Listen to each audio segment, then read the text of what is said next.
Un hameau paisible, avec ses fermes et ses bocages, en plein cœur du Lot.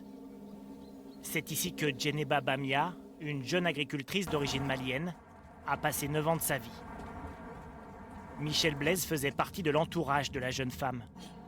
C'est ici que ça s'est passé en fait.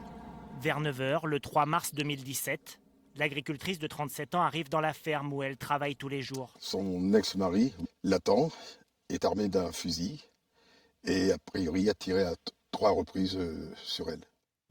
Djeneba Bamia meurt sur le coup. Aux gendarmes, l'ex-mari raconte avoir craint que sa femme n'enlève leurs enfants. Violent, l'homme avait pourtant été signalé à la justice.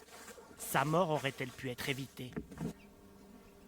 Malienne d'origine, Djeneba Bamia rencontre dans son pays Jean-Paul Gouzou, un agriculteur du Lot. En 2008, ils se marient en France et ont 3 enfants. Quand lui part à la retraite, elle rachète ses parts et travaille à la ferme. Pendant 8 ans, ils forment une famille où le père, selon les voisins, a un caractère compliqué. Il était très impulsif et assez autoritaire. C'est un homme qui est très dur. Il doit être dur avec lui, mais il était dur avec les autres.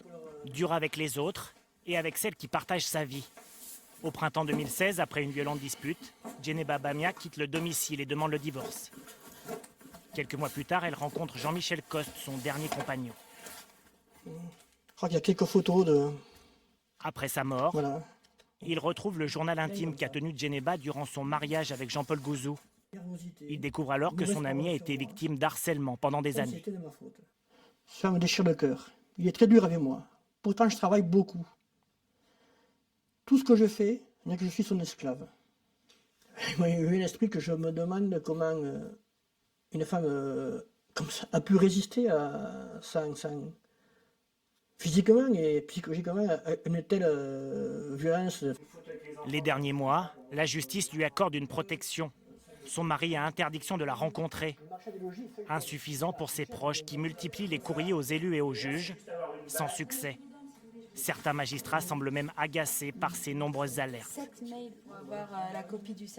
Fatras de doléances dont il est inconcevable d'encombrer les boîtes aux lettres fonctionnelles des magistrats. Il n'appartient pas au parquet d'être le bureau des pleurs et des mécontentements. Je pense qu'on a fait tout ce qu'on pouvait pour alerter toutes les personnes qui étaient compétentes.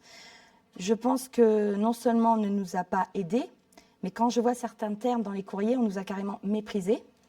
Contactés, les magistrats concernés n'ont pas répondu à nos sollicitations. Accusé de meurtre avec préméditation, Jean-Paul Gouzou sera jugé demain et devrait plaider coupable, selon son avocat. Et je ne me serais pas mariée avec lui, quoi. Mais elle a pris plein de choses après. De toute façon, autour de ces histoires...